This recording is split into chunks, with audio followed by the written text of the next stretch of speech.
কাল সন্ধেবেলায় সন্ধে দিয়ে দুজন মিলে রেডি হয়ে চলে গেছিলাম সোজা মিয়া মোড়ে।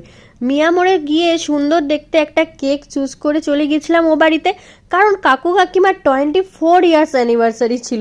আর এই স্পার্কেলটা দেখো, সিরিয়াসলি এতটা জোর উঠেছিল না যে আমরাই ভয় পেয়ে গেছিলাম কাকুর রিয়াকশানটা দেখলে কাকিমার। তো যাই হোক, এটা বেশ মজার ছিল। আর এখানে তারপর কেক কাটিং কমপ্লিট হয়ে গেছিলো, যদিও সবাইকে পাইনি, যাদেরকে পেয়েছি একটা ফ্রেমে লাস্টে তোমাদের সাথে একটা ছবি শেয়ার করে দিয়েছি। এখানে কেক কাটিং কমপ্লিটের পরেই সবাই সবাইকে কেক খাইয়ে দিচ্ছিল, মানে কাকু কাকিমাকে, কাকিমা কাকুকে। তারপর এই দেখো, আমাদের চিকুবুড়োকে তো না দিলে হয় না, ও ছোট সদস্য। তারপর বাড়ি ফিরতে হবে, তাই ডিনার করতে বসে বলেছিলাম। আর মাম্মাম বুড়ির রিয়াকশানটা দেখো। আর ডিনারে ছিল লুচি, আলু ভাজা, বেগুন ভাজা আর চিকেন কষা আর মিষ্টি। এখানে দেখো বর্মশাইয়ের খাওয়া হয়ে গেছে। আর এই দেখো, যখনই বাড়ি আসে না, ওর মুখটা ঠিক এরকমই হয়ে যায়, দুঃখের সাথে টাটা দেয়। সবার ভিডিওটা কেমন লাগলো কমেন্ট করো।